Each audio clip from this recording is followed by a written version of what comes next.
Welcome back, dweebs, and my apologies in advance. I got a little carried away with this one and wound up discussing an hour and 22-minute long movie for just under 2 hours. So I will keep this introduction very brief, okay? This is not a typical review format. These are my live reaction notes as I watch this movie for the first time. But I tell you what, I had a lot of fun watching the movie and making this for you. So I hope you enjoy it, even if you're watching it in the background like it's some kind of Amazon movie. Well, 2 minutes in and we're already not off to a great start. Not only am I uncertain that Ice Cube's character has any idea how to do his job, since he's just mindlessly hopping from important place to important place, just sort of like he's flipping through old albums at a record store trying to buy what he wants. And not only does he not seem to be very good at his job as some sort of threat analyst, but here you have a guy whose entire job it is to spy on people, who leaves a photo of what I'm just assuming at this point is his son saved on the desktop right next to his work login. Like, wouldn't this be the one guy of all the people who would know not to include private information like that? You can't just have a photo of your son at your desk. I'm sorry, I get the whole thing's supposed to happen on the computer, Kevin. Just let's just get back to this, okay? So right after the table setting montage, what's the character's name? Sandra Nasa gives him a call and shows him this wild storm that's going on. And he says very dismissive things like, I watch people, not the weather. And his boss, the DHS director, Briggs, lets him know on Microsoft Teams, the FBI team on standby for disruptor raid. Isn't that hilarious? They're just on fucking Slack. Just a group message. Hey, the SWAT team's on standby for the raid. Holy shit, what is going on with this movie? But so we have a 2-minute conversation where the NASA lady calls the dude whose job it is to spy on Americans and make sure they're not terrorists, to say, hey, have you heard anything about these crazy storms? Was her thought process that like the terrorists were making storms? Is that where we were going here with this ham-fisted exposition? But we have to see what Director Briggs needed.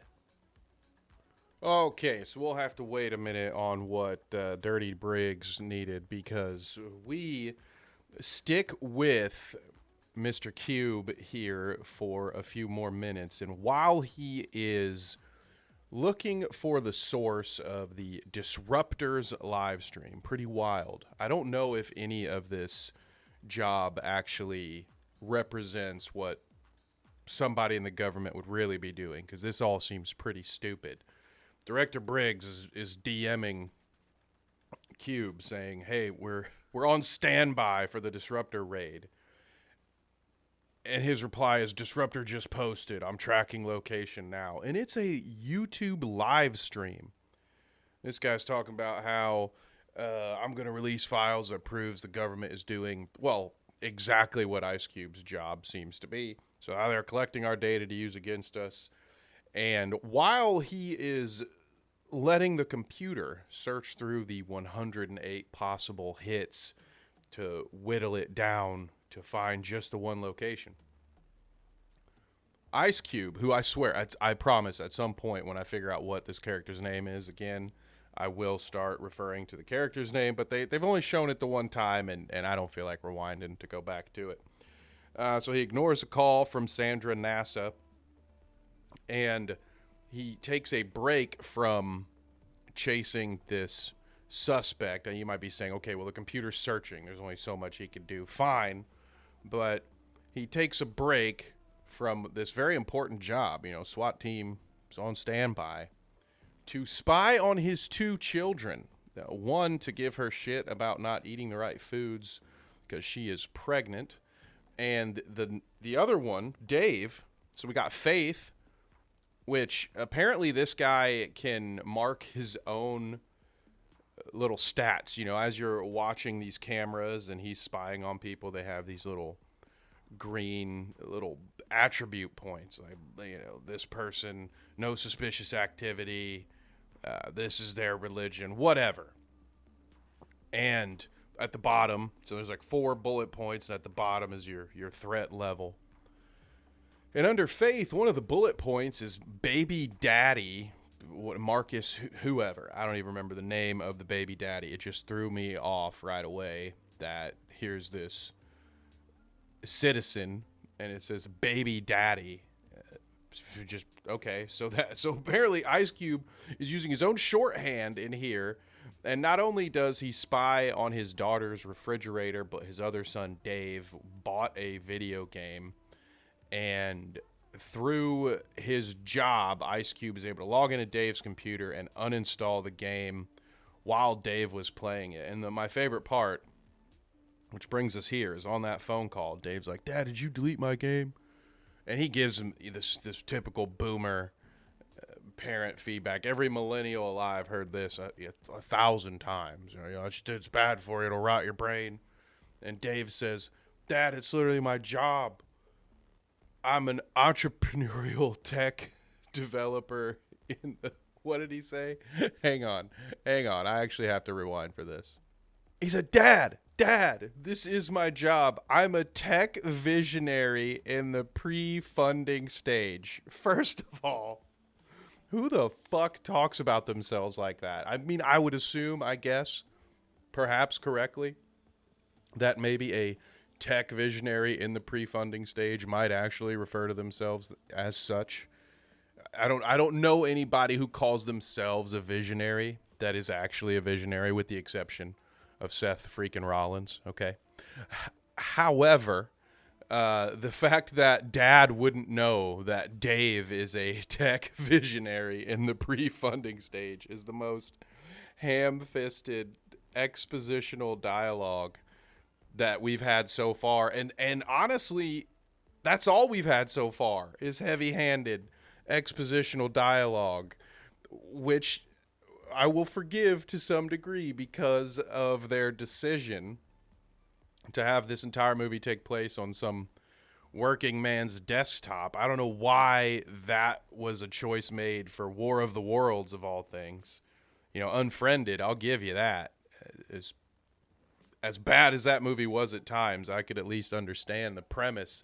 Why you'd want to do this epic tale through such a limited perspective is beyond me, but I think we're going to learn as we go. We got to give it more time now.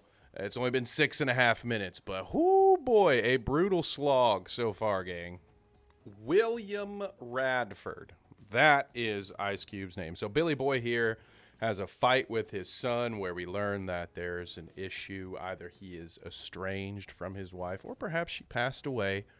We just know that William hasn't cleaned her stuff out because Dave throws it back in his face. Dave, very much the child character that you would expect, kind of harkens back to was it 2005 Tom Cruise War of the Worlds, which I will certainly appreciate a lot more than I did previously after watching this one. I'm starting to feel that way, at least.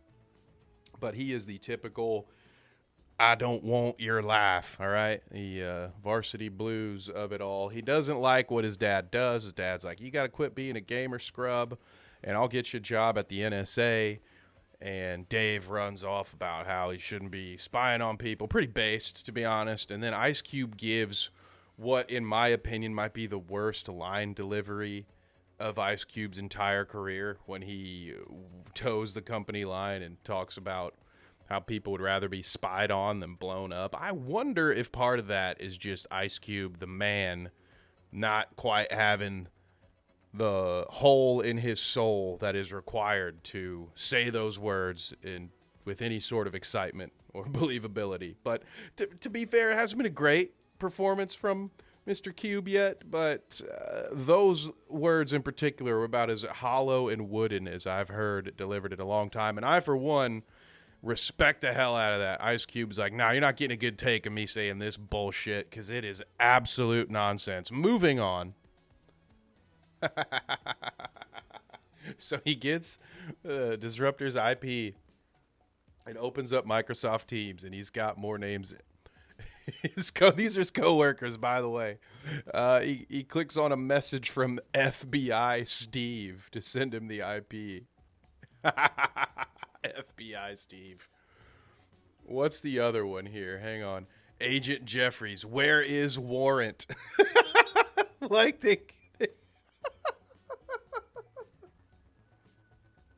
it's like these people are all idiots.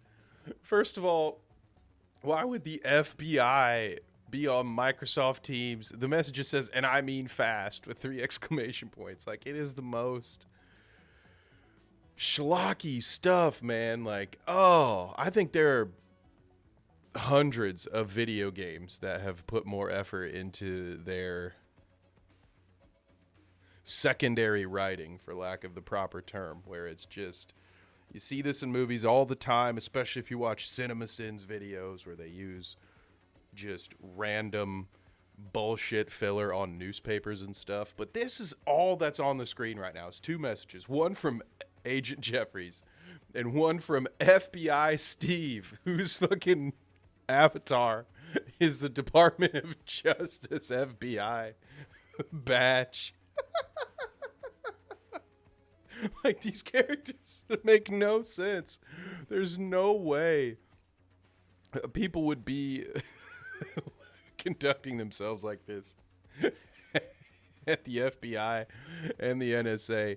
And I have a sneaking suspicion when he's about to send this source he found from a YouTube live stream that old poor William didn't think about a VPN. Now would be such a good time for me to have a Nord sponsorship or something. Oh well, maybe next time.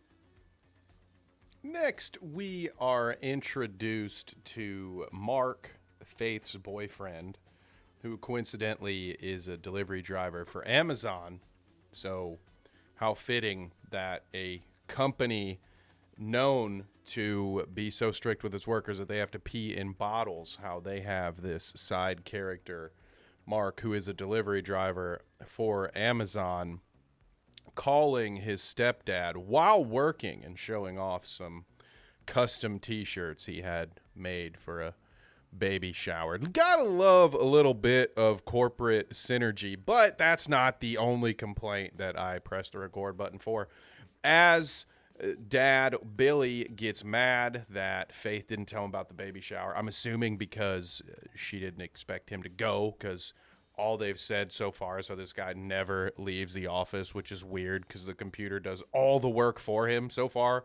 All we've seen him do is click buttons and then run automations, and the computer does everything, and he's just the guy in the chair. Like, I don't understand why he would need to never leave the office. He seems like he's maybe 10% of the functionality of this place is just him clicking those buttons.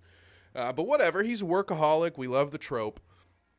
What irks me is I have to retroactively make fun of the Faith conversation even more, because I realized, remember I was telling you about those little fun fact, those little stats that pop up when he's scanning these American citizens and invading their privacy. Well, one of the fun facts that he has popped up for his own daughter, which again, it's weird because it's got who her baby daddy is, and it says baby daddy, which I don't believe is the correct professional vernacular, but it mentions the college she goes to, in that she's a biomedical grad student, something that she tells her father in that really sloppy dialogue where he's like, yeah, this doesn't have any protein in it. And she's like, yes, it does, Dad. I would know. I'm a bio student.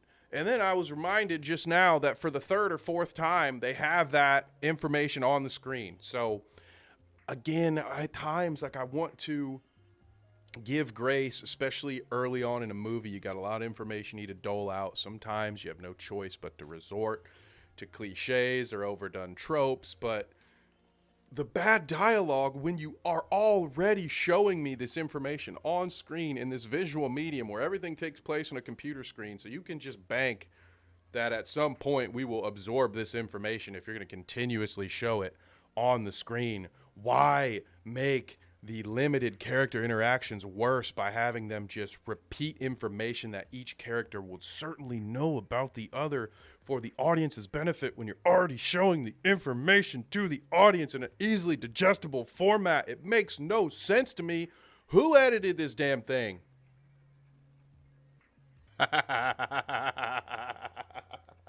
This movie, dude. Oh my God, I'm sorry. By the way, I'm only 10 minutes into this thing, so we are well past the runtime at this, but we're not on a good pace, boys. Oh my God. All right.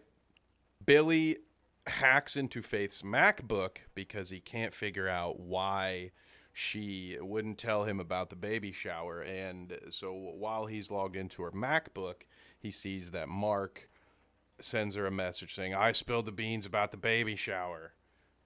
And then they make fun of him a little bit, talk about how he'll probably just send a drone to spy on us. And she says he can't respect that I know what I'm doing. He doesn't trust the life that I've built. Or I don't remember. Something about the life that I've built. And Mark says, he'll see one day that you're going to save humanity.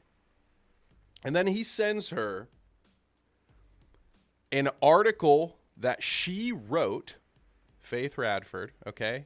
So proud of my baby mama. Fires off this link, sends her from the Lancelet peer review paper. All right, pretty big stuff, all right? Peer review stuff is good. Cannibal Code reprograms DNA to attack sick cells by Faith Radford, who is her. And the best part is that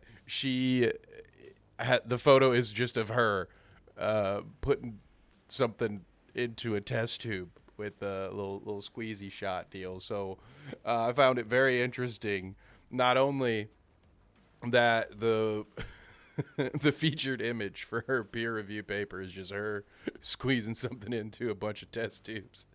Instead of, I don't know, showing some of the DNA, showing one of the sick cells being attacked, just anything that actually has to do with the science. No, it's a photo of her, in case you're really dumb, you there in the audience watching at home, in case you're a real simple idiot and you don't see that she wrote this paper that he is sending her.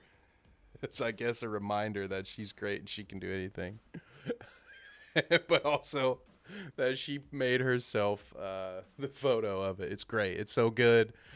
This movie definitely trusts you. They don't think you're an idiot. They are not spoon feeding you every piece of information in hopes that you'll pick up what's going on. So let's get back to it, okay? Let's get caught up on some of this runtime, please. Jesus. It is gross how much Facebook is just getting plugged in this thing. Not to mention, this guy has Facebook memories notifications on his work computer. Are you kidding me right now, dude? Must be pretty nice, okay? Having a government job where you get to spy on everybody. Meanwhile, you're on Facebook during the workday and spying on your kids' phone calls. Like, this guy is supposed to be the protagonist. I can't wait for the aliens to come and scoop him up, pal. Also, again, like a complete idiot, this guy, how did he get this job? He's so dumb.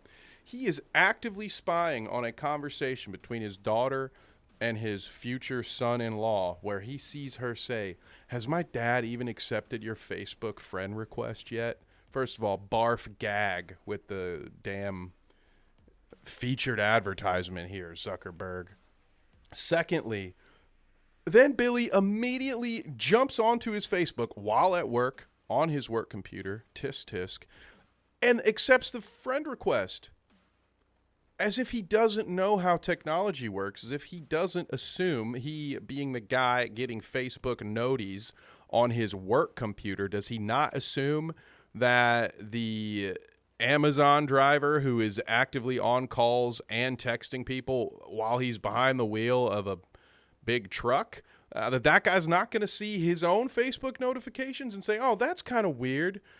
My overbearing father-in-law, who we just joked about spying on us with drones, finally accepted my Facebook friend request a mere 30 seconds after my girlfriend mentioned it via text. Like, you're outing yourself, dude. This is why you didn't get invited to the baby shower. I've been here for 11 minutes and I got your shit all figured out, Bill. Come on, dude. Man, this character better do some growing, gang. We better see a growth arc. And now we get back to some more Microsoft Teams fun. When Willie finally gets the warrant over to Agent Jeffries, she FaceTimes him.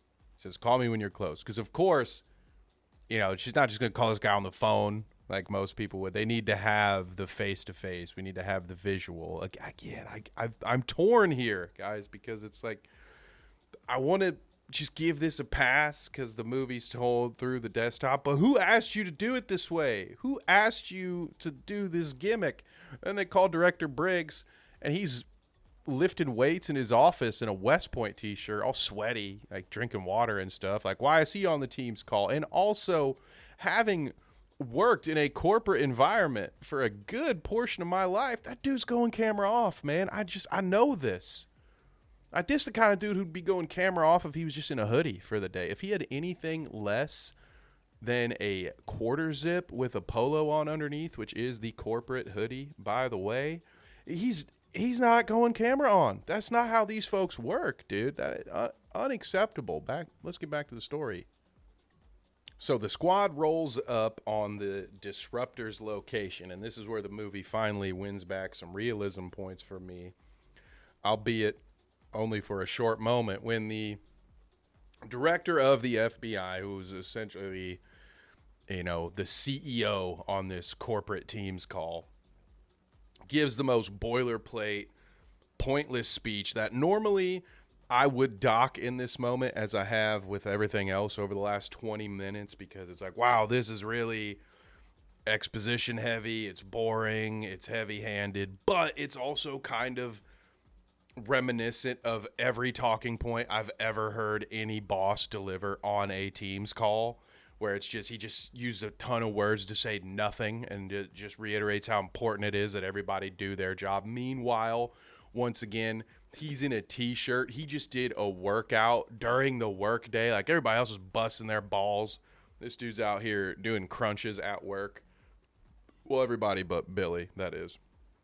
Most of these people are busting their balls. And then you got William Briggs here just freeloading off everybody else's hard work. And from there, we go into, all right, it's about to be extraction time. It's raid time. So we've got all this body cam footage, and I'm like, okay, this could be cool. Here might be a moment where the gimmick and the premise kind of earns its ticket price, so to speak. And then immediately, before I can even finish the thought, we see surveillance hallway footage of Agent Jeffries rolling up with her pistol, and she's holding her damn cell phone next to it so she can live stream. Everybody else is wearing body cams. Why couldn't she have also been wearing a body cam? Why does she have to have her fucking cell phone holding it out during a raid? Oh boy, this movie. Meanwhile, while all this is happening, NASA lady is still blowing up our boy with the DMs about storms, okay? So keep that in mind. We cannot forget about it. And wouldn't you know it, the Disruptor, not there, just left a little laptop sitting there, and Agent Jeffrey says, damn it, it's another one of his tricks, the sneaky little bastard. Oh, I'm sorry, FBI, NSA. Did pulling the location off of a YouTube live stream not help you catch the global terrorist threatening to expose your biggest secret operation? Gee, I really thought that was going to work, you guys. A quick side note here. One of the funniest moments so far of this movie is during that tense moment where you're going into different body cams and just watching them, break through the lock, and they're doing the sweep of the house and all this. And of course, Agent Jeffries has her camera facing her face, not even the hallway. So she's literally just holding it up like a FaceTime, and we get to see it. So that's awesome. But my favorite moment is just they catch a moment. And I don't know if this was the actor Ice Cube dissociating while on set, or if this was what the script called for, but he is clearly just staring at the screen, but the lights are on, but nobody's home. I've seen that look. I have lived that experience, sometimes for 8 whole hours. I could hear the Simon and Garfunkel playing in his head. Hello, darkness, my old friend. So yeah, the disruptor not there, and as soon as they find out that he's not there, the world just gets hit with a shit ton of meteorites. What is going down? Will, I don't know whether to give him credit for this or not. He sees that the world is blowing up, every alert's going off, and he just calls his daughter first. Honestly based, actually. I agree with this. He's finally starting to come around as a protagonist for me. This company would toss him aside, all right, before they had even finished sending the flowers. They'd have his job posted. So good for you, Will. Let this be a lesson for all of us. The world is ending. Call your loved ones first before you get back to work. So as everything unfolds, we see a bunch of messages from Sandra NASA, and she is letting us know that the meteorites, some are speeding up, some are slowing down. They're hitting everywhere, but they're certainly going to hit DC. It's about to get nuts. I also noticed that one of the messages in there said, "Where are the kids?" So are Willie NSA and Sandra NASA doing a little dating on the side? Is that? Oh, hold please. And while all of the disastrous stuff is going on, leave it to the boss. Leave it to the boss to send a message that says emergency Zoom meeting now. Dude, I don't know. Not since Office Space has there been a comedy about the workplace lifestyle, just the corporate buffoonery, that I've enjoyed this much. I know that in this instance, I don't know that they're doing any of it intentionally, but I love it. I am here for all of this office shenanigans. Well, Billy finally joins the emergency Zoom call once Sandra NASA tells him to do it. Just a little note there. And the office love continues here as the defense secretary joins the call from a golf course while smoking a cigar. And I am officially just in love with this movie. I've completely crossed over to the other side, guys. This is the most fun I've had in a long time. So Sandra NASA pulls up to the site. She's showing them on video what's going on. It's this massive 30-foot boulder. Fans of this story, the novel and everything, every iteration that's come before, you already know what's coming. But these idiots here, they have no idea. Even the NASA lady, who like her whole job is space stuff, she is surprisingly clueless in this moment. She says, "This is 30 to 40 feet wide. It should have exploded. It should have been broken up into pieces when it landed." And then, without any protective gear on at all, which honestly I thought was pretty nuts, that she's not in a hazmat suit or anything. They got her full on. She's just rocking some AirPods, no face mask, no gloves, nothing. And she starts touching this giant space rock, looking like it's something out of a Joe Dirt. And she's like, "Oh, it's really cool to the touch. It's like freezing cold." And then, boom, an alien tentacle comes out. So now we're here, gang. We are finally here at the War of the Worlds. I'm excited about it, all right? It only took us about 20 minutes that felt like 40. But here we are. We're ready to go. Okay, now we're getting back into the dumb for being dumb's sake. All right, I had some fun on the big alien reveal. There are aspects of it that are, I don't know, obviously done as part of the stylistic choice here, but I didn't love my first viewing of this tripod being from a shaky cell phone camera thing when you've got all these high-tech drones. The following shots were pretty cool. Like, after that, it's like, okay, cool, here's the alien. I'm ready for this. Agent Jeffries is shitting herself. She's like, "Will, what is this? What's going on?" I don't know why everybody thinks Will has this shit figured out. Sandra reaching out to him all day about the storms, and he keeps saying multiple times, we don't watch the weather, we watch people. Like, clearly, this dude spends his whole time just stalking his children. And Agent Jeffries calls him to be like, what are the rules of engagement? Like, why would he know? Why you call the director guy? Don't call the freaking guy in the chair, just who monitors everything. And what really irked me, the point for this note, was when Will calls Dave, his son, mind you, who he never listens to. You know, so much is what's been shown to us is this guy's a helicopter parent who knows what's best for his kids and won't listen to them on any of their stuff. And they're not super young either. Like, they're both, I mean, clearly Faith is an adult with her own life, post-grad, all this stuff. Dave seems to be about college age. They both have jobs. So these are two adult children. And we have the trope, the classic, not now, I don't have time. And Dave is sitting there saying, no, Dad, people don't understand what's going on here, but I think I do. I have information to share with you. And Ice Cube's like, not right now. Not right now, Dave, okay? Listen, Will, your boss just 3 minutes ago said, Will, you're my eyes and ears out here. I need you to get me some information. At this point, with your absolutely zero fucking leads and you're already on a call with your son, you couldn't just give him those 2 minutes. Stupid.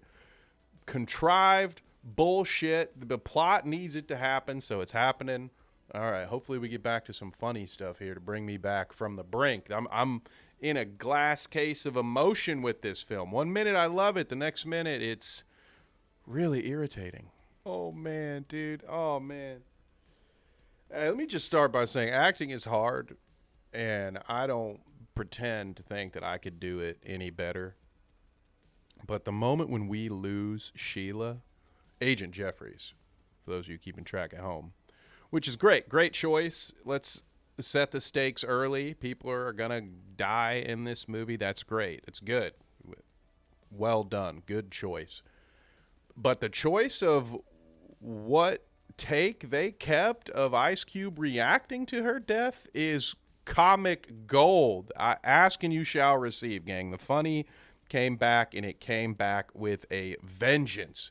That is the most hilarious death reaction I think I've ever seen. If you've watched the movie, please go back and find that moment. If you haven't watched the movie and you had decided for yourself that me narrating the major plot points to you would suffice, first of all, thank you very much.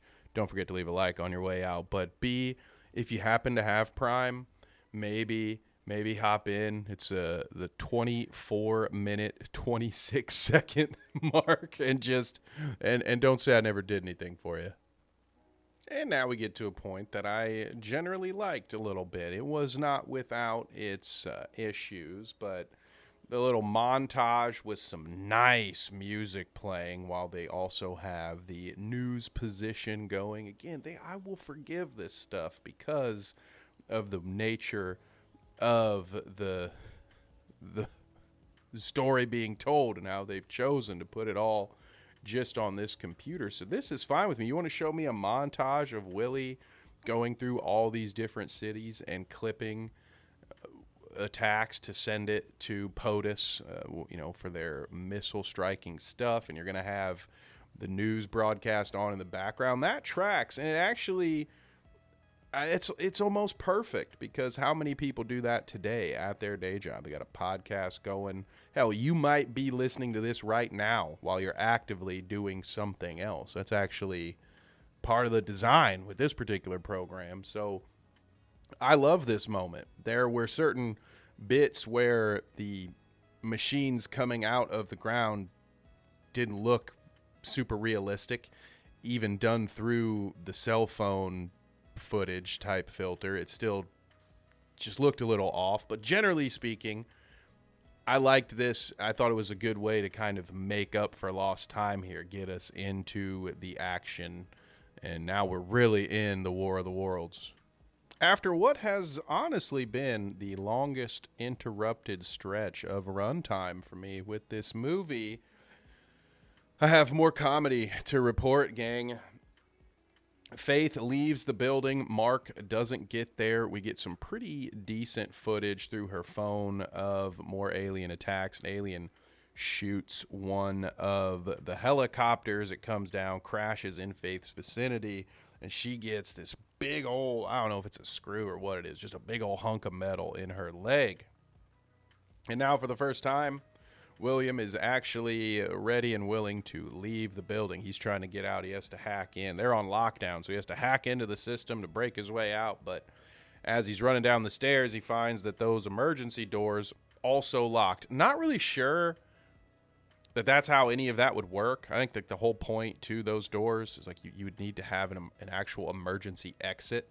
So having a building like that where you would then trap everyone inside seems like a major design flaw, but that's not even the most funny part. The most funny part is as poor Faith here is bleeding out. She's using her jacket to make a tourniquet. She says, "Oh, the irony, right, Dad?" Which probably could have been fine enough. Again, on its own, might have picked up on what the irony was. But no, remember, this movie thinks you're an idiot. So right after she says, "Oh, the irony, right, Dad? You never want to leave that place. And now that you finally do, you're locked in." And it's like, whoa, damn, Faith, coming for the throat. Like, first of all, good for her to have the comedic timing and this sense for irony in this moment. But also, B, way to guilt trip your father endlessly as you sit there on death's door instead of maybe professing your love for your father and just saying like, "I love you, Dad. I just want to tell you, I know you miss Mom," who we've seen, I'm pretty sure, passed away. I think I forgot to go over that whole Facebook. I was ranting about him being on Facebook. I might not have talked about everything he did on Facebook, but we see that Erica Radford has either passed away or blocked him on Facebook. I think what they're going for is that she passed away. So instead of saying anything like that, she's like, "Yeah, Dad, you dick, you never want to come see me, and now that you do, you can't, and I'm going to die out here." Like, way to twist the knife. I really love it. 10 out of 10. Let's get back to the story. To keep things moving, we have a nice little dramatic, very intense scene where Faith has to get to a Tesla that William is going to autopilot, and there's a giant alien tripod machine stomping through, and he keeps telling her to hurry up and get to the car as if, she's going to get in the car and then speed away, and that wouldn't for some reason cause the alien that's on patrol to immediately chase her because she would stick out and probably get gunned down. So it wouldn't really make sense for her to rush. It would make a little bit more sense for her to just lay low, let the thing pass, and then move once it's safe, because we don't see the alien destroying parked cars on the side of the road willy-nilly. It's just using the street as a walkway, looking for signs of life. So it seems reasonable to just let the thing walk by and we'll go. But no, he has to rush her. Hurry up, get in the car. And then after all that, it's edited in such a way that it doesn't really make sense. It's almost like she got in the car right as it was walking past her. Maybe that helped her avoid some sensors of some kind. I don't just, it was edited in a weird way that you don't even really see the Tesla driving off. So it sounds like they might have done the thing that I said to do and let it pass, and then they drove away, but the whole thing is very unclear.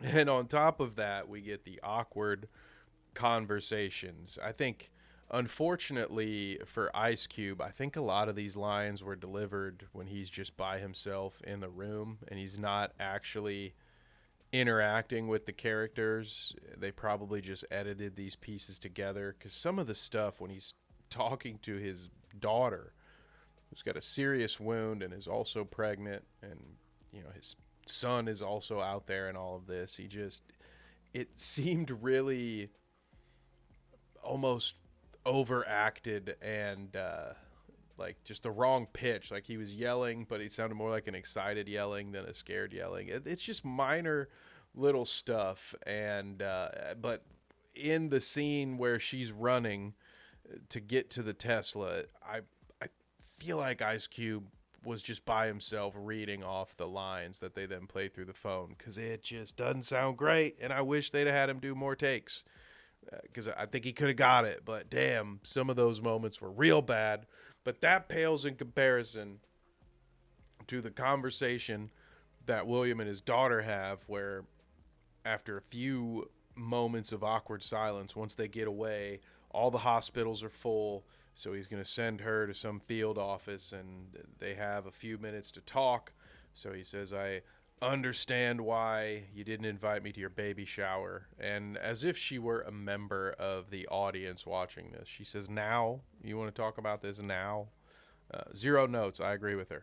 But he presses on and says that he's put her and her brother through a lot of pain. And she immediately snaps off and delivers what I can only explain as William's story arc packaged into a berating from his daughter. And then this is what she says. She tells him, Dad, you know what your problem is? You think you have power. You thought you had the power to save Mom from a disease. You think you have the power to make me happy. You think you have the power to keep us all safe, and you need to realize that you don't have that power. Which is essentially our character arc, right? That's what we are getting from William. That's going to be his cross to bear, his whole hero's journey here. Those are the internal issues he's going to have to solve. So, okay, we get the theme. Weird way to give it, weird time to give it. I don't know what Dad said that would have triggered this response, but they got to spoon feed this shit to us somehow. So we get it as Faith, pregnant Faith, yelling at her dad, who's trying to apologize, and it just feels so unnatural. In this moment, this woman thinks she's about to die. Now, she's behaving as a character who knows they're going to survive, because the person writing these lines is going to write that finish too, and they know it. Oh, well, in the end, she's going to survive, so she can take this moment not to say, it's okay, Dad, I forgive you, we're not going to talk about this stuff now, I love you, yada yada, the things that you would say if you were potentially dying in the presence of a loved one. And you would think that someone in that position, even if they're not themselves consciously thinking, I'm dying right now, they're probably thinking there's a chance. And I just don't know that this would be the time to have that argument. Am I wrong here? Is this a natural reaction? Maybe she's just angry. She's upset. She's got a major leg wound. And there's chaos going around her, and so she's just mad that Dad's bringing up this drama, but he's just trying to apologize. Is it the fear of her own potential death that Dad is so concerned he's finally apologizing to me, so that must mean I'm about to die? And so she's freaking out, like, shut up, Dad, quit talking to me about this right now. But it felt weird. So Big Bill hangs up on Faith because he notices her battery is dying. I'm sure that conveniently won't come up later in their family fight, but he sends her a message to save her battery. The Tesla battery is also low, so he finds a button in the controls, get this, called Sabotage, and the Sabotage button allows him to override, put the car into low battery mode, and turn everything else off in the car. Gives her a few extra miles, so we think she's going to get there safe. He then has to hack a drone, and he needs to get a password. This is one of my favorite parts. Again, the element that really makes this movie well worthwhile watch for me is the idea that the dramatic music hits when William tries to commandeer a drone, and he gets hit with the epic blocker that says a password is required, and then the tension ratchets up as the music arps on, and we see as William has to send a DM to tech support, and he's told, okay, hold 1 minute. And he says, I need it now, in all caps. He's that guy at work, by the way. He decides to caps lock so he can yell at the support staff and say, I need it now. My daughter is in danger. So he does get the password pretty quickly. I don't know if that did anything to help him, but hey, it worked out. He gets the password, commandeers a drone, puts the drone on autopilot to follow this car. And then he sends Faith a message, a text that says, I told you I got you. And then sends her like a photo or a video. I think I'm going to give him the benefit of the doubt and say it's just a photo that he sends over to her. If it's a video, that's hilarious because he just told her to save her battery. But again, I don't know that it's worthwhile to text her and use up her battery to tell her that you got the drone's watching her. That's what's important, dude. She just was laying into his ass, and so he's got to try to prove his value. And I feel bad for the guy. You know, he's just trying to be a good dad. He seems to kind of suck at it. That's the whole deal with this story. But damn, here we are. So because William is one of those deep, reserved characters that can't really express his feelings, he starts typing up an email to Faith, something about being a parent is hard. We get to see him type up, I just wanted to protect my kids, but and we will have to put that thread down for now because Sandra Nassa is back in play. And not only was she just scratched by that weird explosion looking moment that made it seem like she was gone off the chessboard, she is back.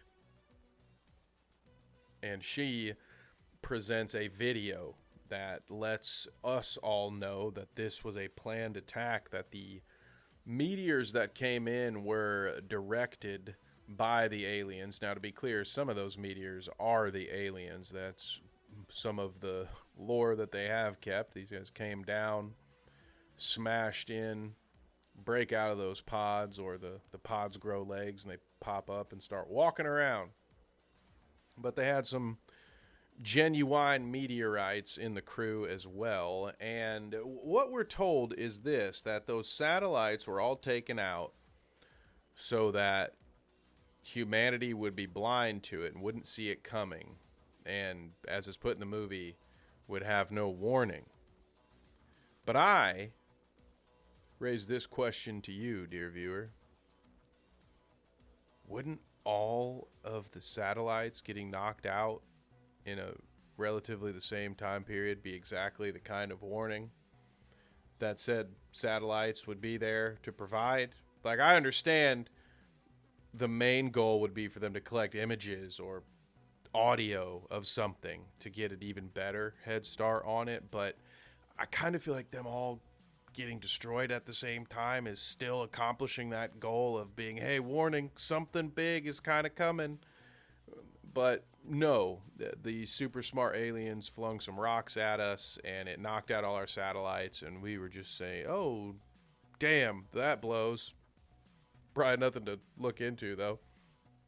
And then we have William Radford getting berated by Briggs. That's all this guy does. Just get yelled at by his daughter, get yelled at by his boss, the director of something or other. And now Will is in a Zoom meeting with the president. I fucking love this movie, dude. When I tell you I love this movie, the climax is a freaking Zoom meeting.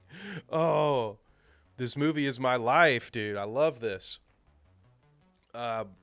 Will, if you remember the montage from way back when, that finally comes back to play because what Will was supposed to be doing this whole time was prepping a report for the president of the United States so that he could determine the best course of action for the U.S. military. And he spent all of 5 minutes doing that, but somehow he's just Johnny on the spot. This dude is a baller. Unfortunately, the monologue is rough. It's another rough one. I don't know how many takes they got of these things, but it just doesn't come off as genuine. It, in a weird way, sounds rehearsed and unrehearsed at the same time, as if it were a line just being read off of a piece of paper, but not enough times to have it memorized, to have it say naturally, and not with one or two words tweaked so it sounds more like it's a natural delivery. It came off like a bad wrestling promo, to be honest. And then the POTUS follows that up with some weird Kennedy-esque one-liner that I guess he's practicing for the American people, because there's 8 people in this Zoom meeting. But again, it's remarkably accurate, okay? This is exactly how, when the world ends, there will be a bunch of people sitting on a Zoom call talking about it in a meeting that could have been an email. And the POTUS says, "This war of the worlds will be humanity's last chance," or something, after getting this whole spiel about how the aliens are attacking our infrastructure. They know exactly where to go. They're taking high priority points now, and they're going to work their way to nuclear power plants and then to the electric grid, and then it'll be all over. So they have a game plan. He lays it out and says, well, once they knock out their individual assignments and they start to squad up, these guys are going to be real difficult to beat. That's going to be some super Helldiver shit, and we're not going to be prepped for it. So I suggest we counterattack at the sites that are most valuable to us. That's boom, dude. That was the brilliant plan that the president needed to hear from Bill. Yes, sir. I think we should defend the most important places first. They needed 8 people in a Zoom meeting for that. So the president says we're going to do it.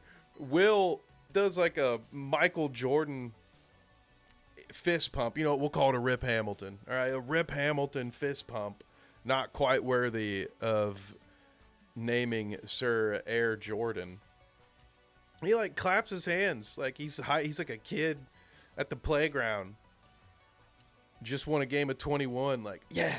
Like, it's like, dude, your daughter's still maybe dying in an EV somewhere. But he's hyped, and then we're back into a montage, a news position telling us about the American military response, the united countries. Everybody's getting together to fight these aliens. We get a quick little update that Faith has arrived at her destination. They do a nice little fake out where you see blood in the back seat and blood in the hallway, and you're like, oh man, did somebody get her, or was she already bleeding profusely before she got out of the car? It's the latter. Mark is headed her way, and before we can figure out what's going to happen with those 2 lovebirds, Sandra NASA is back on the case. She sends William a video of the robot aliens turning around, which I think is a bit redundant, isn't it? Like, he's the guy in the chair. He's the guy that once he gets the password re-updated has access to every drone and camera in the country. You can just tell him, hey, I saw one and turned around. I'm on the corner of 5th and Main. Boom. He'll be like, oh yeah, I do see that it changed directions. So he finds out that they are using some sonar. They're making a sound every time they turn, and that they're locating the global data centers across the world. Right when we get footage of one of these tripod dudes R2D2ing into the side of said data center, a global data center, by the way, we get a call from Dave, who, again, is trying to tell his dad something super important. The government is hiding stuff from you. There's a surveillance network that even you don't know about, and they're going after all of our data. And it's at that moment where we realize that, if we didn't know it already, Faith is clearly William's favorite kid, because earlier, multiple times, he has ignored calls from Sandra NASA. If he just needed to check on her, she didn't even need to be calling. He would just get an update from the Tesla thing, and it's like, oh, sorry, Sandra NASA. Ain't got time for you. But when it's Dave, he's got no problem taking Sandra Nass's call. Poor Dave, man.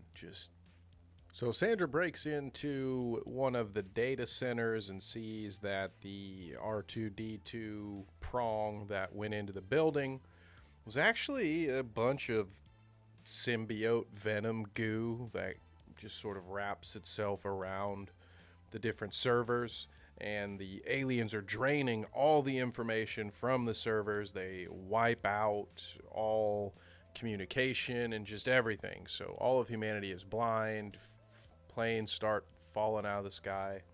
All that good stuff. And then Sandra, for a second time, is attacked and screen goes black. This time it's like she's covered in bugs or something. And then we have a new update from Mark and Faith. Mark is there, and Faith pulled the thing out of her leg, and they duct taped it up. So she's good to go. Sandra Nassa is back at the lab and displays that these little bugs that she has are, I was going to say attracted to Data, but it's more like that's what they eat. So she just has a little SD card out on the desk, and she drops these 3 little bugs into her lab, which I think is just very anti-scientific, if you ask me. She's got them out on her desk. Like they're going to be that easy to catch again. I don't know, but she's a scientist, so I guess I'm going to trust her. But I don't know. Everybody's breaking protocol out here, including Will, who has ignored a call from his boss, the big director. Oh, boy. And then we have the big reveal where the characters say what I just told you. And it's funny because as Ice Cube is explaining that the attacks are just a diversion so that the tripods could be, and I quote, a Trojan horse for the bugs to get in the data center, we learn a lot about what Will doesn't understand about everything. Or the writer, whoever. But the funniest part of that was as he's explaining it all, and we'll get back to my grievances there in a second, don't worry. But as he brings it all home, they say to get to the data at the same time. And then it's like not a freeze frame, but it's just they say the line together, and then it's just 2 of them side by side in the Zoom call. And I think it was meant to be feel like a bigger moment of them solving some big mystery. But let me get back to my real grievance here, because that was just funny. That's just another moment for you to highlight and say, go back and watch this. It's comedic gold. He says that the tripods were a diversion, that they're attacking a bunch of different places so that we won't know where they're headed. Fair enough. That part, I guess, kind of makes sense, and his logic makes sense. It's the next part that really gets me. Both in William's lack of understanding of ancient Greek stories, and therefore any sort of metaphor to be using them, but also the aliens and their dipshit plan to eat all of our data. So the Trojan horse was a gift that the Greeks left to the Trojans after feigning retreat and defeat and saying, oh, hey, we're going to actually take our boats home. This 10-year war is ridiculous. Here's a parting gift to you. And inside the Trojan horse were a bunch of bloodthirsty Greek soldiers, and they attack the city and then open the gates back up, and everything goes wild. So the idea, the Trojan horse, it has to be some sort of ruse, some sort of disguise. And that's not the thing here. And also, alien friends, if the whole point was to have these giant tripods create diversions so that the unified human armed forces would attack the wrong targets, and then you could sneak into these data centers with these little bugs, why aren't the little bugs in much smaller vessels? These guys have one car. This incredibly advanced species that does all this work and puts all this effort into coming here for some reason, apparently to eat up our RAM or something. I don't know. And they didn't think to just make a smaller unit. It's like they just all rolled up in their SUVs. Not one of them had a sporty little Kia that they could drive up to these data centers and be a little more incognito when they're stealing the shit. So everybody's just screwing up here, from the aliens to our lead character. Nobody knows what the hell is going on, and I, for one, cannot get enough. Still love this movie.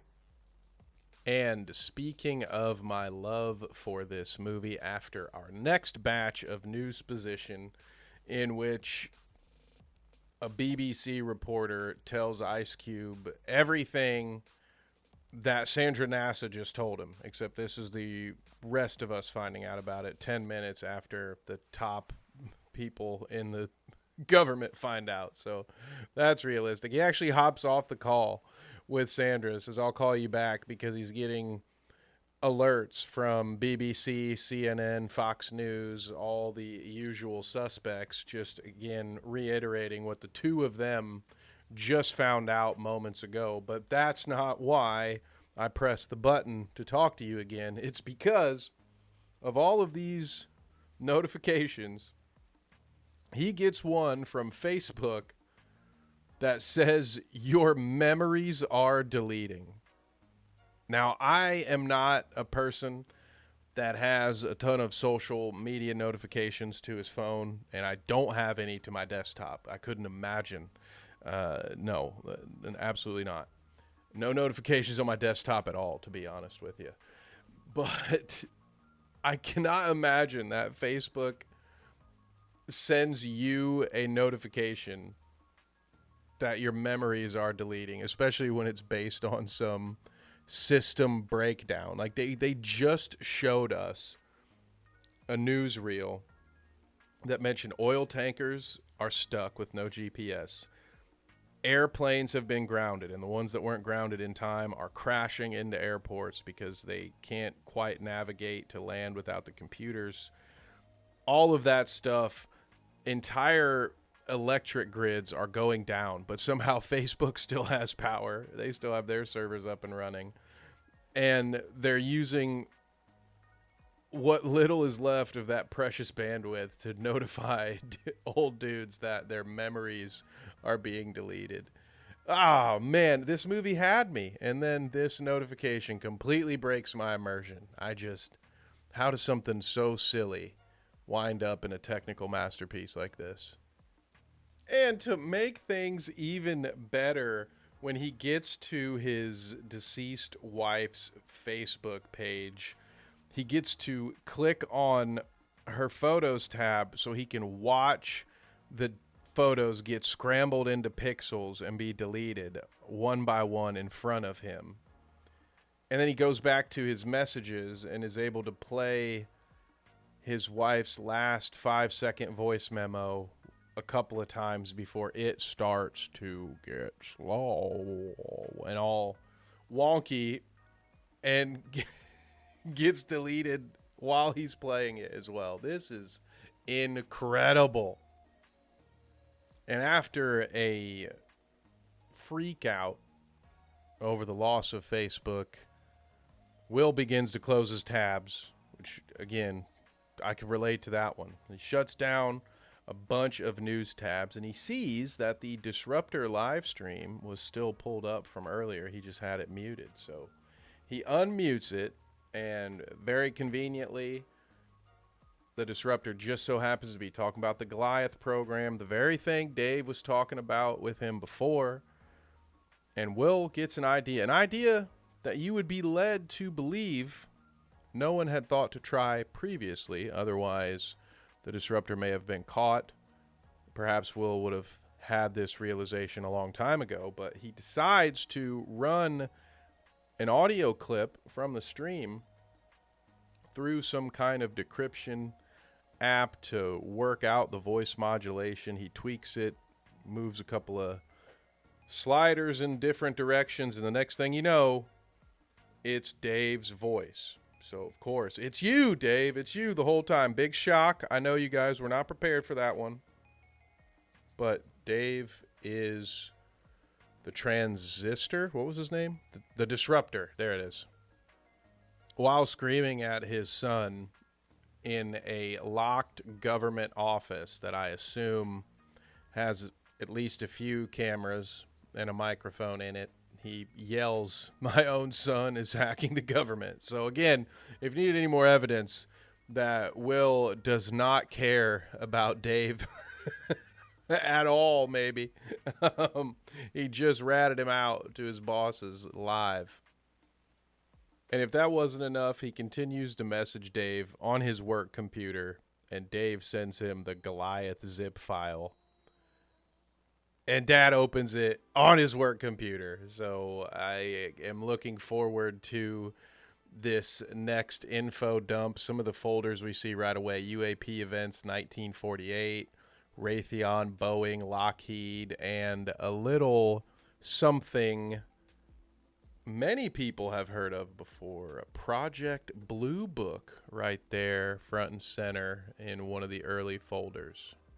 Oh, boys. Well, place your bets now on how many folders Will had to open before he was completely convinced that Dave was right. That's right, you guessed it. The very first one he opens just lays it all out for us very cleanly. And if it's not clean enough, Ice Cube, while talking to himself, says things like, Dave was right. They knew all along. Data's what brought them here in the first place. So, yes, the moral of the story is that all UFO sightings that we've ever heard about, they even mentioned Skinwalker Ranch on this one, which, considering these aliens and how we're shown that they operate, doesn't make a lot of sense to me, but it's fun. I like that it's in there. But essentially, to keep it smooth, just every UFO, UAP, whatever it is sighting has all been related to these aliens, and these aliens originally came around the Manhattan Project, and that the government has known about the tripods. There's an old picture of a black and white photo with a construction crew, and you can see it's the body of one of those tripods. There are black and white photos of the little insect bugs, and it even has a highlighted section that says that they thrive on data. But that's not my favorite obvious part. The best obvious part is when they just have a flyer that says Goliath Satellite System, and he's like, "Oh, Dave was right. They lied to me all along." And the next photo, in case that wasn't obvious incriminating evidence enough for this super secret government program, is they actually had a photo of everybody at the panel. It says Goliath at the top of it, and there's 20 people sitting at a table. But it's okay, because 19 of those people have their faces blurred, and the one that doesn't just so happens to be William's boss. So, oh yeah, William has unknowingly been aiding in this government cover-up, and his own very son has been the one trying to expose it. It's starting to feel a little Star Wars-y here, and not in the good way like you might want. It's starting to feel like this is the Skywalker family, all right? The Radfords are the center of this universe, and it's, well, it's thrilling. I love it. And here's where we get really off the rails, because Dave has apparently also included some of his own findings, because this next piece of information, it makes no sense that the government would have it and not do something about it, because in classic corporate summer blockbuster, he said with air quotes, mentality, right? You couldn't expect a movie with Google, Facebook, all kinds of ads, Microsoft Teams. You couldn't expect these guys to actually call out the U.S. government, could you? There's no shot that they would do that. So wouldn't you know it, it's one rogue element, one rogue agent. It's DHS Director Briggs, who's working all alone. He says it essentially verbatim in this phone intercept that, again, Dave had to have acquired himself, and that couldn't have come from the government. Otherwise, why would they not have shut that down immediately? But it's Briggs on the phone with somebody else, and it's as blatant as the other guy saying, "Briggs, you can't go alone on this thing." You know, he's just And then, of course, for the real slow folks, you've got Ice Cube saying, "Oh, Director Briggs acted alone, and he put this damn thing right under my feet." So, of course, he's never going to have to leave the office because the aliens, the big boss man, is coming for him. So, wow, I love how they just keep all this nice and tidy for us. So we don't miss anything while we're wiping the drool off of our lips.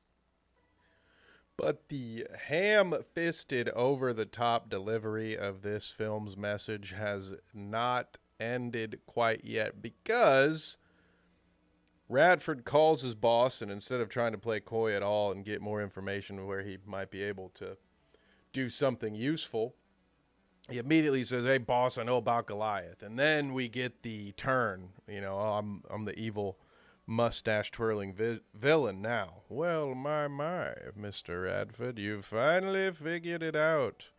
And during his villain speech, he says, "What is the government if not mommy and daddy? And how can mommy and daddy keep their children safe if they don't monitor their every move?" Which, of course, ding, ding, ding, ring-a-ling-a-ling. For those of you who have forgotten, that's Will's whole thing, right? He's always monitoring his kids and trying to keep them under constant surveillance so he can protect them. So maybe, just maybe, now that the world is destroyed, Will finally understands the error of his ways, and it just took that dastardly Director Briggs to get him to see it. As many could have foreseen, Briggs immediately shuts down Will's access to everything. He gets completely locked out, no access to the internet, throws a bit of a fit there. Again, maybe this is why you don't reveal that you know what you know to your boss if he's the big bad and he's gotten things this far, and you directly report to him. Like, all he could really do is completely block you out, make you useless. But luckily, Dave has been watching his dad too, which just leads me to all kinds of weird questions as to what those two might have accidentally stumbled across while spying on each other constantly. But hey, gotta love a good father-son duo, which these two will now become, as William has changed his mind. He's willing to join the rebellion, so Dave helps him hack back into the system. And now we are geared up finally for our final act. And right before that happens, they go ahead via text message and let us know that Faith is okay. All right. Faith, Mark just sends a text. "Baby girl's doing good," with a weirdly cropped selfie. Because don't forget, he's an idiot. He's a complete buffoon. Oh, the father-son team up. As much as I love it, I love that now that Dave is useful, Will has found it in his heart to love his son again and want to be a tag team. They have some painfully horrid banter as they describe a DDoS attack. It's so funny. You have this writer who I'm assuming just knows about as much about computers as I do, maybe a little less, who's trying to have these two elite computer folks discuss, how do we stop these monsters that eat data. Well, again, remember, Dave has known about these creatures this whole time, and yet he has no plan. They're coming with the plan on the fly. The disruptor guy, he's been doing all this stuff just to try to reveal this information to the people, because clearly he doesn't know what the fuck to do about it, because this elite hacker never once thought to just put a virus in something and have the aliens eat that and have it corrupt their food source. Apparently that will work, like if you or I ate some poison berries or something, is what I'm gathering from all this. So they need to create a code to poison the aliens so that they will die.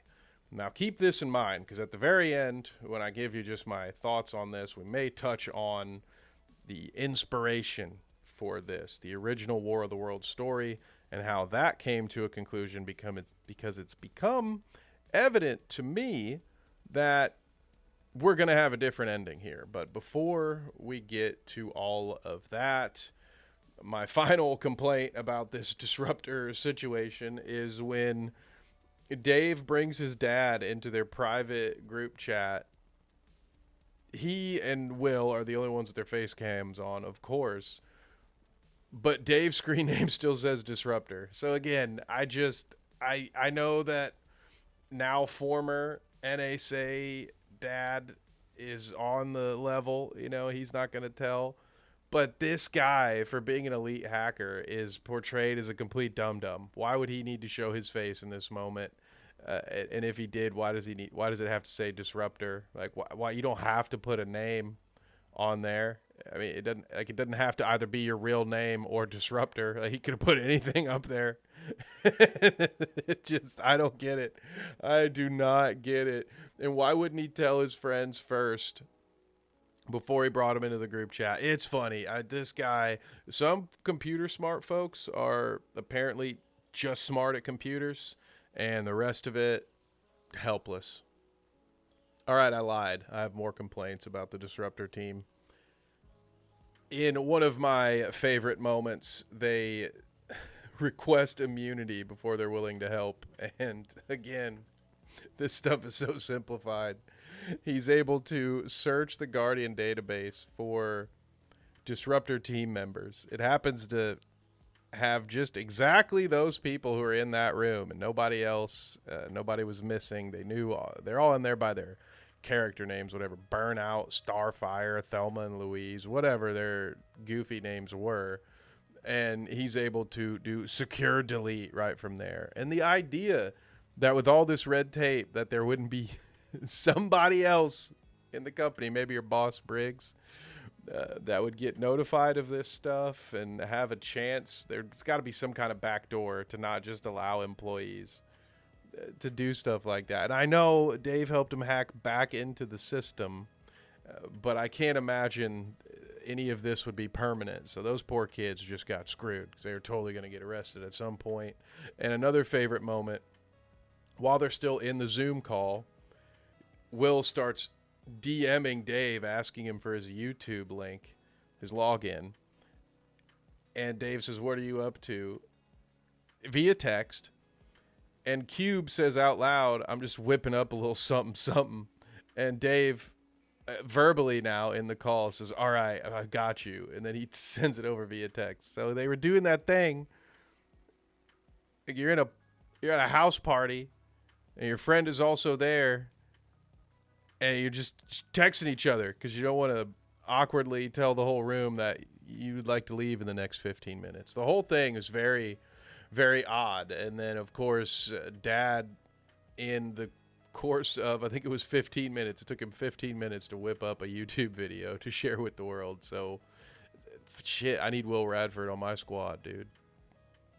So, as part of the reveal, they have what looks to me like it's something out of Discord, but it's probably just Microsoft Teams again. And it's Senator Chuck Schumer saying Goliath is not authorized to implement.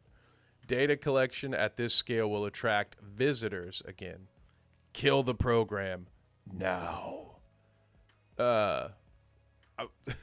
They're using real politicians for this. And it cracks me up. Like, did they have to call him or his people and say, "Hey, we're doing a movie about how the government's corrupt and they're spying on us, leads to an alien invasion, and we want to put you in it as somebody who knew about it and told other members of the government they couldn't do this thing because then the aliens would come get us." And then he signs off on that. How does that happen? I am more interested in the phone call or phone calls that happened to get that greenlit for this movie than I am by anything that's happened with this plot. So for some stupid reason, because he's a narcissist or something, Will puts his own face in. Maybe this is in part to try to cover for his son later when it's inevitably discovered where all of this stuff leads back. So maybe he's just trying to take one for the team. And I'm going to hope that that's it, because otherwise, and maybe even including this, it's the dumbest thing I've ever seen. Will puts his face in it, and also somehow everybody knows who that is. So the tweets come out immediately. Rogue DHS agent joins Disruptors. And it's like, bro, how do people know this guy? Like, he's not an elected official. He's just a dude with a desk that works at the most behind the scenes freaking spying on people, and yet he just puts his face on there and everyone knows within minutes that it's him. I guess another reason for him doing it would be to lend it credibility as a government employee. But the way that this news just breaks instantly makes just no damn sense. And it did make for a goofy ending to the video. So, of course, I appreciated that. They named the virus rabbitvirus.exe. They being the director, production team, the minds behind this project, do not respect your mind, okay? They think you are as dumb as the day is long, because they are really spelling this out. So just so you guys know, rabbitvirus.exe, that is the virus file that they're uploading. Okay, you're welcome. Never say I never did an ending explained for you, all right? So they upload the rabbit virus, and at first it starts to work. These things are bugging out, and they're like, yeah, that's right. But within mere moments, the aliens are able to pause the upload, find the source for the virus, and they locate all of the members of the Disruptor team. In that moment, we see the tripods actually, some of them are able to break from their legs and fly around. So that was pretty neat, actually. I enjoyed that. And they go and they take out each member of the team individually. Just laser beams blow their whole houses up. And while we have a moment of silence from Dave and William just freaking out, there is immediately a news report, because of course there is, just instant. This is, you can tell why our data is so valuable to these aliens, because in this world, just news travels literally instantly. It's all symbiosis or osmosis or something like that, something that ends in osis, and it's just like the mind meld. So we're just a big hive mind here in this version of Earth.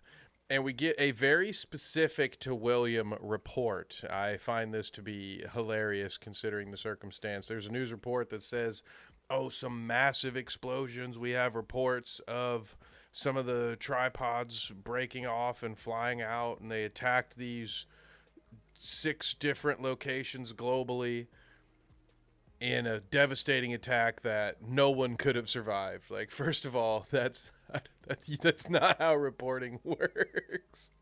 You would say we've had no word. It doesn't look, but you wouldn't just make that call. You might say it doesn't look like there could be survivors.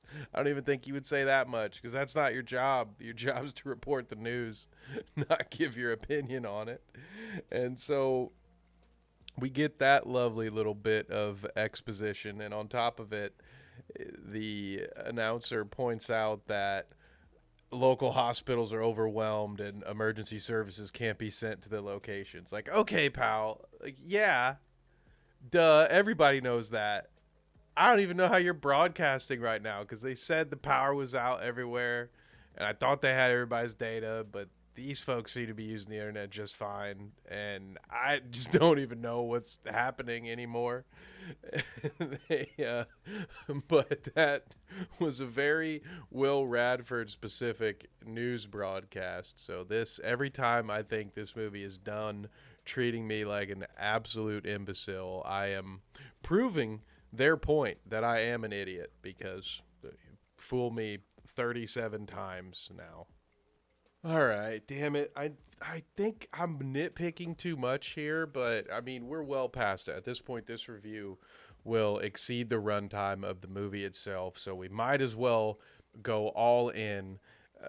Not only does Will remember that he still has access to everything at his old job, so he finally commandeers some drones so he can just see for himself what is going on at Dave's instead of just calling him over and over again. I mean, he spent the whole movie just looking at everything through cameras, and this is the one time that he doesn't think to go the surveillance route. So, okay, we got there. He finally does it.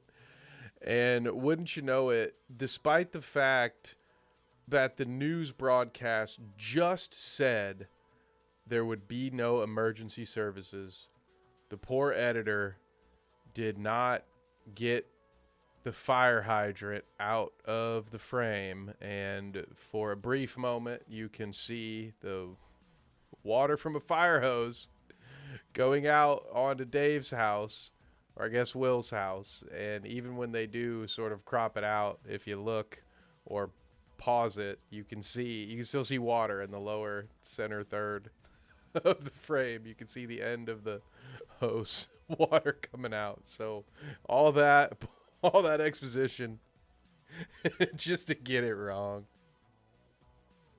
I also love this movie's goal of finding these, I guess I'll call them trivial ways of escalating the suspense. Sandra NASA has been used for it a couple of times with her signal breaking, and then, she'll just call back later. It's fine.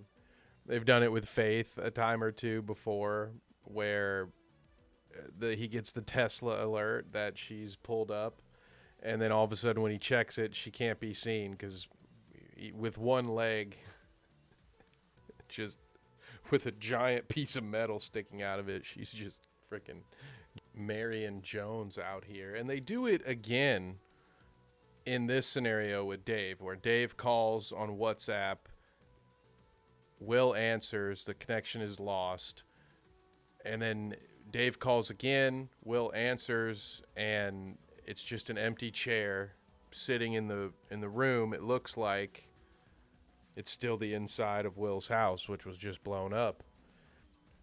And then Dave plops in from off screen, and he's like, "That was crazy."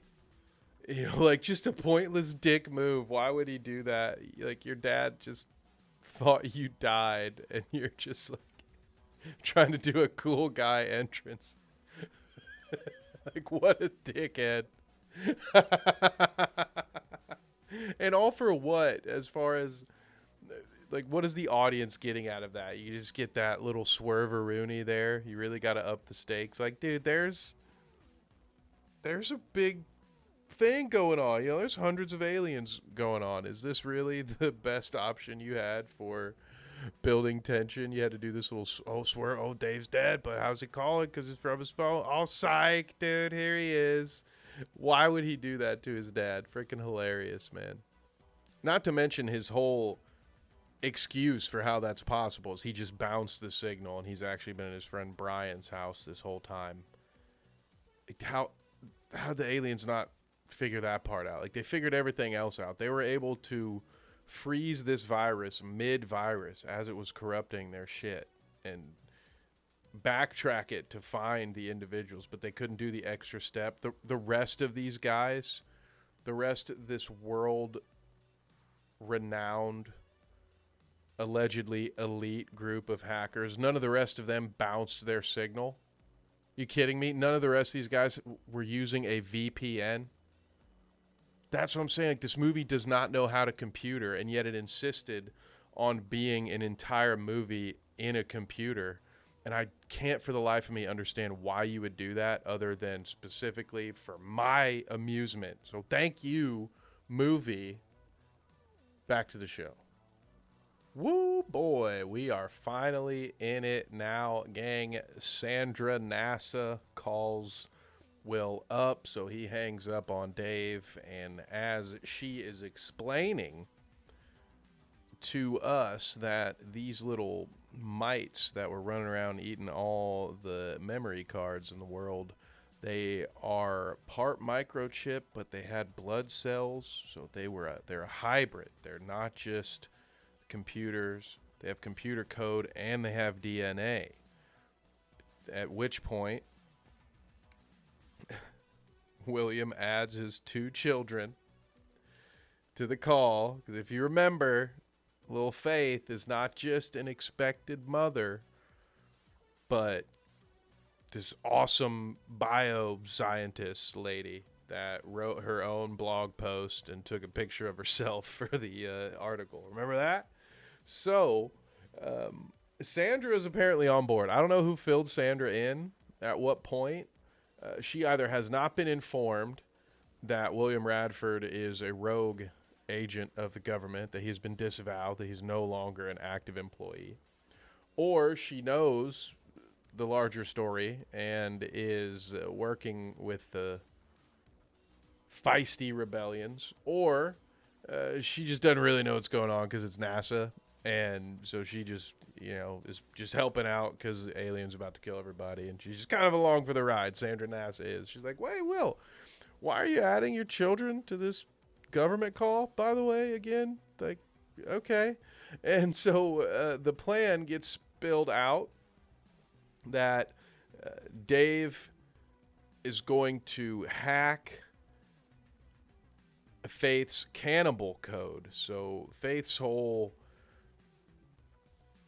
idea is to create, it was, if you remember from the beginning, it was some kind of cannibal stuff in the DNA that could help people cure diseases, just help the body cure its own disease, I guess. It's a very stupid person way of putting it, me being the stupid person this time.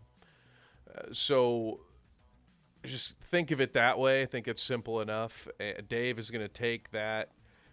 He mentioned specifically DNA is a lot like computer code, and so he's going to rewrite her cannibal disease code into a computer code, and Dad's going to have to upload that manually into Goliath, which is 40 feet below him in the basement.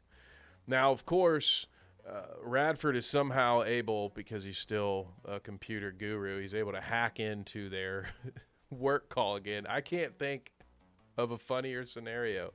It's the only situation in which a dude would get fired and sneak back into a conference call. Actually, I can think of two other people breathing that would do this. One of them's Jay Leno, if his Tonight Show gig was on the line. And the other one was Paul Heyman when he got fired from WWE. He did this exact thing, actually, once. And called a conference line from his parents' house phone, I think. Not realizing that the automated system would read off any new members being added to the call. He got busted immediately. Will is able to get away with it. Nobody noticed. Apparently their Microsoft Teams settings, they don't have Google. All right, if you're in a Google meeting and somebody gets added, hell, if you're in a StreamYard studio and someone jumps in, you get a little pop-up that lets you know, hey, somebody just jumped into your studio. So whatever Microsoft Teams the government is using is scuffed, because Will Radford's able to listen in and find out, how convenient for us, by the way, that DC has given approval to nuke, DC. And they're going to hit the DHS building twice to make sure the entire building collapses and builds just a mountain of rubble so that the aliens can't get to Goliath. So then there's a big debate between the good guys, it's Sandra NASA and the Radford family. I have a feeling this is all going to end with Will letting the kids know that he's been dating Sandra NASA. So hold please to see if that comes through. But Will's going to have to sacrifice himself. Sandra NASA points out that while he's holding whatever this virus is that he'll have to upload, the bugs will want to consume him or something. It didn't happen to her when she was in the building. It went after her cell phone or something. They did a fake out. They had her get swarmed with a couple of the bugs and, oh, drop my phone, and then she comes back and she's got 3 of them in a jar. But apparently Will, whatever he has, will be such an aphrodisiac for these little bad boys that he will also get consumed. He's going to die in there, apparently. But he said, that's just the only option. I got to do this. And now we're back to him finishing his email to Faith and Dave. So this is really the emotional climax here. We got to be in the final 10 minutes of this bad boy. And this is going to be a great read, I'm sure. So after we get the write-up of the email, which William schedule sends like a boss, we have an update on the plan. Will is going to have to put the virus on a thumb drive, and wouldn't you know it, the name of the cannibal code? Cannibalcode.exe. This movie, it won't stop giving me stuff to work with. So, of course, there are no thumb drives allowed in a government building. So the genius plan that they come up with, because Mark, the Amazon courier, happens to have a thumb drive in his pocket.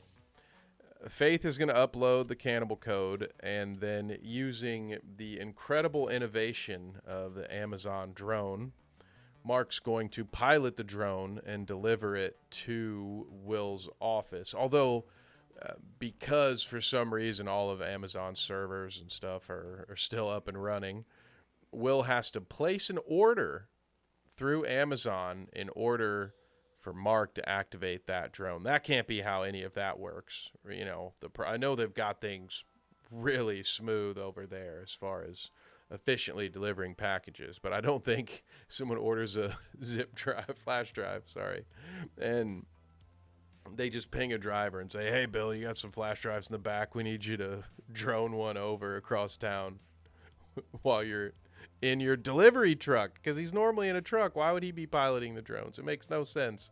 But we got to get more Amazon plugs in there and talk about how awesome Amazon is. So he orders a flash drive, and Mark's going to pilot that thing to him. And next, Sandra Nassa, who really, her name should be changed in his contacts to Sandra, you got to look at this. She reaches out to say to Will, "Hey, Will, you got to take a look at this." And wouldn't you know it, it's a CNN report. So, again, these government insiders are getting their updates like the rest of us. And the least believable part of all that, I think, is how CNN is reporting the B-2 stealth bombers heading to D.C. and that they'll be dropping a payload on D.C. in about 10 minutes, which is so insane.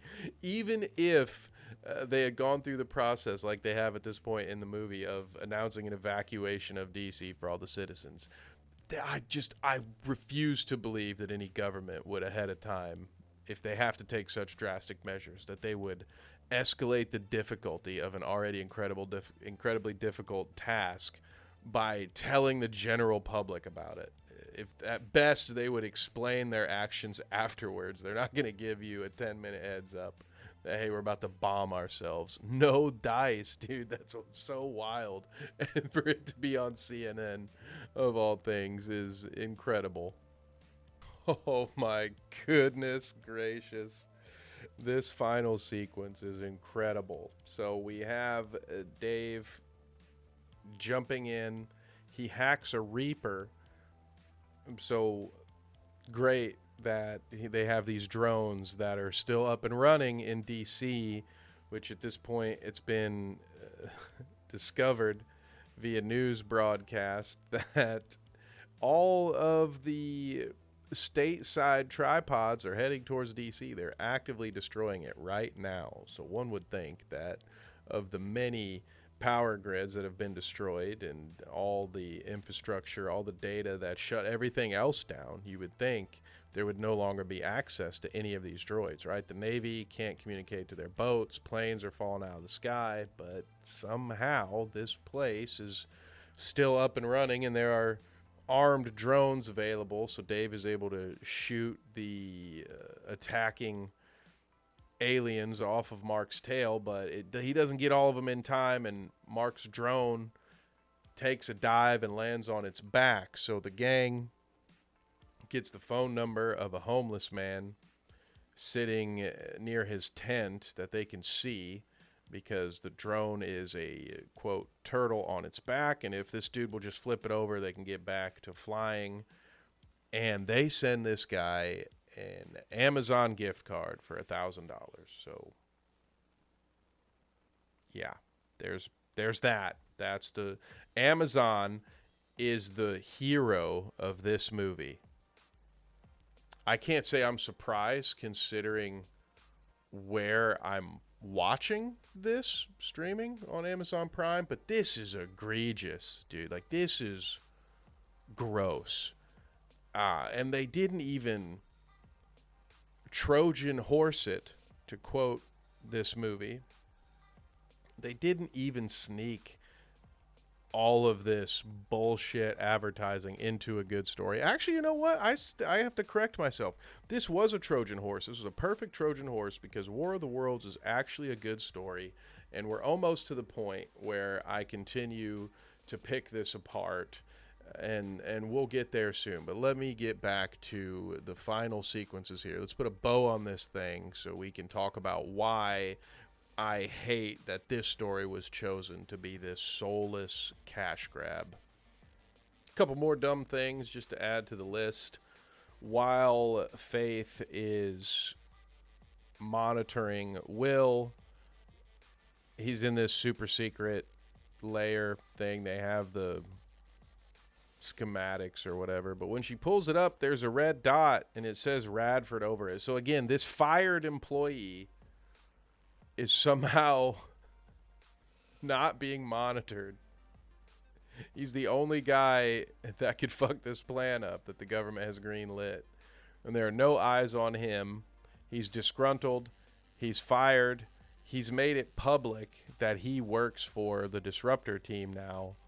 And somehow the only people that know he's in this bunker are his children and Sandra Nasa, who also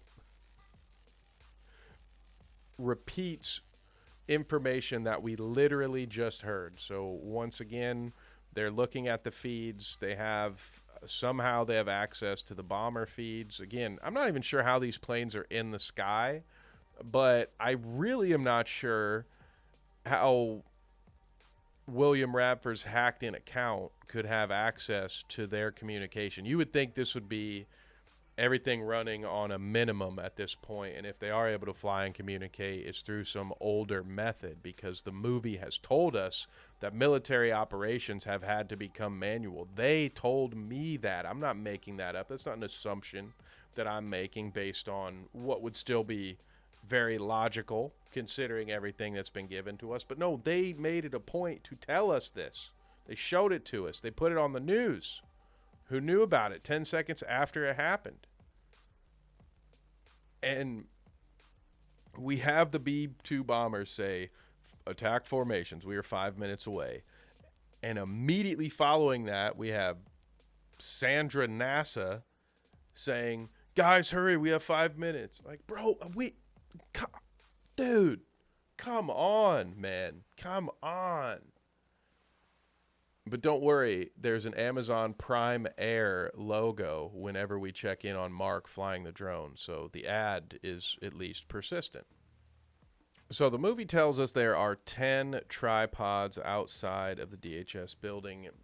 At least half of them are shooting at Mark's little tiny drone, unable to hit him, so I do love that. This guy who the whole movie...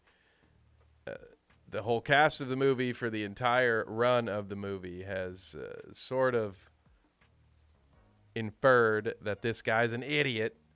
And now in this one moment, he will not be an idiot. He'll probably go back to being an idiot before the movie is over.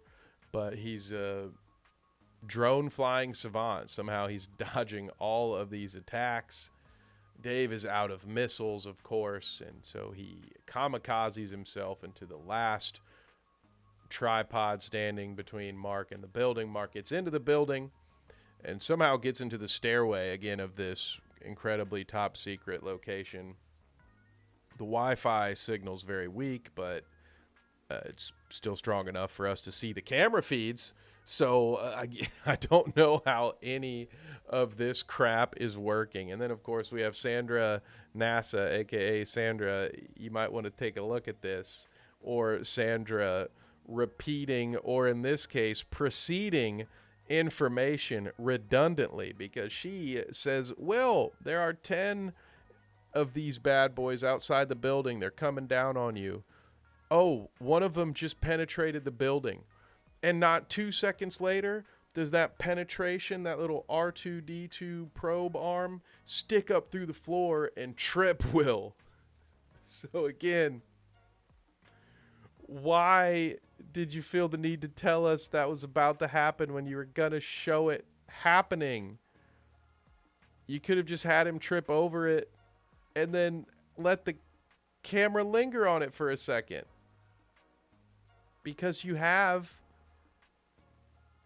surveillance cameras in that room. So if you need to do a wide angle and let us see a little something, like, you could do it. Like, plus, we've already seen that that's how this works. So you could have shown, which they did. They showed one of the tripods with its arm blasted into the wall, like it's a dude at a Phillies game. And then you could have just shown the tentacle thing pop up and trip him, and we all would have understood. Man, this movie, I mean, obviously it thinks the people watching are going to be dumb because they're thinking, well, we're just going to use this to sell you some stuff, so you're probably not paying attention. Is this movie specifically made for people who put movies on in the background while they do chores? Because I'm starting to feel like that is exactly who it's made for. That's why they're repeating all of this information, because they don't even expect you to be watching this. They just want to make sure they yell the important parts loud enough so you'll hear it over your vacuum cleaner. And just when I think this movie can't get any worse, Ice Cube smacks the tentacle and says, "Move, bitch. Get out the way," and completely redeems the film. Luckily for Faith, who is not only injured but navigating this top secret government facility for the first time, the Goliath section of the server room is conveniently labeled as such. It's got a great big Goliath in the center walkway, so that's good. And just to really rub it in, when the bombers hit the 2-minute mark, Sandra repeats that immediately too. Like, Jesus Christ, this is supposed to be the most exciting part of the movie, folks. Well, the drone gets there right in the nick of time. They're able to use camera footage to find an old access code. So just another massive flaw in this top secret facility. They've got just a camera that zooms in on the keypad enough to people can just tell a code that's been put in. So that is how they get in. Will is getting devoured by the tentacle data-eating monster as he marches through, and he's completely covered. It almost looks like Superman in that most recent Superman movie when he's got the engineer lady all doing a bunch of stuff on it, or like Iron Man in Infinity War when he's like, "I got nanotech, do you like it?" It's kind of something like that, and he extends his arm out, plugs it in, and says, "I love you guys," and wouldn't you know it, it works. The tripods that are all plugged into the different global data centers all die at the same time, and the bombers are called off with 3 seconds to spare. He did it. So then Faith logs into her computer, and we get a dramatic reading of Will's letter, his email to his kids, and we find out that Sandra Salas is her name. It's not Sandra NASA after all. The Senate confirms Sandra Salas is NASA's new leader, but that's not the article that I want to talk about. Amongst the photos that he sent them of their own surveillance footage, which I guess was supposed to show how much he loved them, we see a series of tweets, one of which says DHS director arrested on conspiracy to violate First and Fourth Amendments. So classic, as we said, there's a fall guy. But my personal favorite from this montage so far is that for some reason, that article came from TuckerCarlson.com. So of all the real things they've chosen to include in this movie, it does crack me up a little bit at the ones that they've chosen to include. But it turns out old Big Willie style ain't dead. He gets a call from the secretary offering him to pioneer a new data collecting initiative that will not invade people's privacies. However, Dave says he is done, not Dave, Will says he is done monitoring people's Amazon carts. Had to get one last plug in there. And then we see a message pop up on Will's computer saying, "Thank you all for coming to the baby shower." And there are photos included. And that's where I find out that not only did Sandra Nasa attend the baby showers, they're apparently pretty close workplace colleagues, but she had a custom shirt made for her as well. And if you recall, now this is one of the most important plot points of the whole movie, so forgive me for expanding upon this for a moment. These custom shark shirts were made before any of this shit went down. That means the NASA Shark t-shirt predates any of this shared trauma that they all have. So I'm just telling you guys this. If you remember nothing else about this movie, know this. Know that Will Radford and Sandra Nasa were totally banging. And with that, gang, we are thankfully done with this movie. I stand by what I said before. Through a lot of this run, you can actually have a lot of fun with this movie. Not the type of fun that I believe the director and the creatives behind it probably intended, but now having seen the full picture, I'm convinced that the main goal for this movie was ads, and that they don't really care how this one was received by audiences, because this was just a plug for a bunch of different companies all throughout. And to touch back on something I almost ranted about mid-review, it really irks me that this story was the one that was chosen to be this corporate shill, the Trojan horse, if you will, because this is a really cool story from a long time ago that's been reprised several different times. But to me, the whole gist of War of the Worlds and what made it cool with its sudden sort of twist ending was that here come this alien space race, and humanity is just ill-equipped to do anything about them. And you get to see from the novel, you know, it's a few different perspectives. You have the main character who's coming back from one town back to his hometown, and at one point I think you get his brother's perspective who's in a major city. And the whole thing is just showing you that despite the might of, at that time it was Britain, the UK, forgive me. So despite the might of the English war machine, they could do nothing to stop these aliens, who were only stopped after a few days of their rampage because of the different diseases that float around, the viruses and bacteria that we humans have built immunities to over the centuries. They weren't equipped for that, and so they die just through no act of what we did. We don't get anything right. We don't defeat them. They just die because they weren't meant for our planet. And there's a fun story there that I really enjoyed. Even the 2005 movie, which I didn't love, in hindsight now I have a new appreciation for it, because at least it held true to that ending. It's much closer to the intended ending. You still, of course, have your moments of, we got Tom Cruise. He's going to have to do something to save some lives, and we're going to have our hero moments. But this, to have us defeat them, to have our government have known them, I think there could have been an interesting story here without making it War of the Worlds. What this sort of reeks of to me is iRobot, which was originally a screenplay that had nothing to do with Isaac Asimov.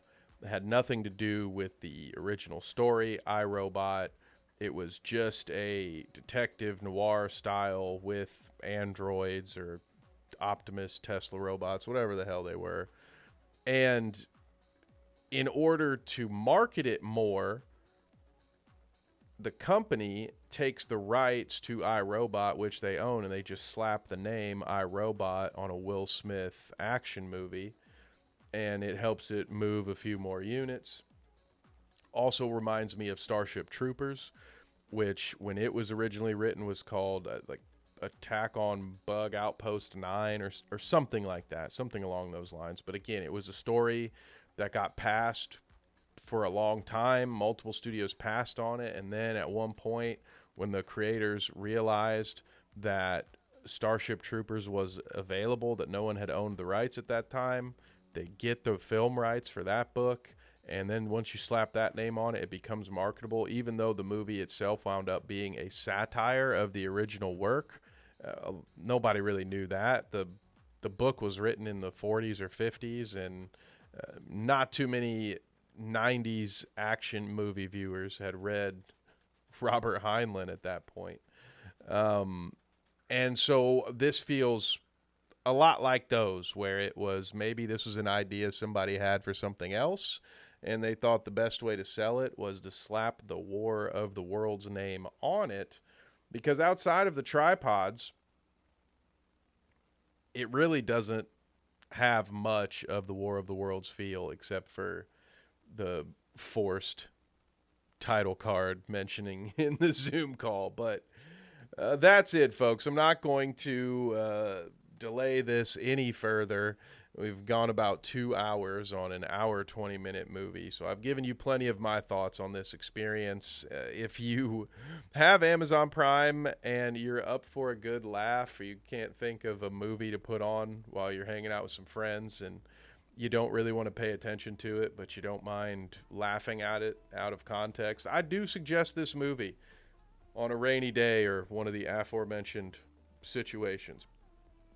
But other than that, if you're looking to be genuinely entertained and engrossed in a film and immersed in its world, I would say pass on this. It's just a 2-hour Amazon and Google ad, a little bit of Facebook in there too. So you have been great. If you are here still listening to me at this point, I assume that you were doing some vacuuming or some of your own house chores while listening, and hell, if I don't appreciate you. If you enjoyed any of this dramatic retelling of Amazon Prime's A War of the Worlds 2025, please leave a like on your way out. Consider subscribing, and if you do subscribe, you may want to turn those notifications on, because on top of our Wednesday night Star Wars live streams, we do record videos throughout the week posted as our weekly Dweeb podcast every Friday at 6 p.m.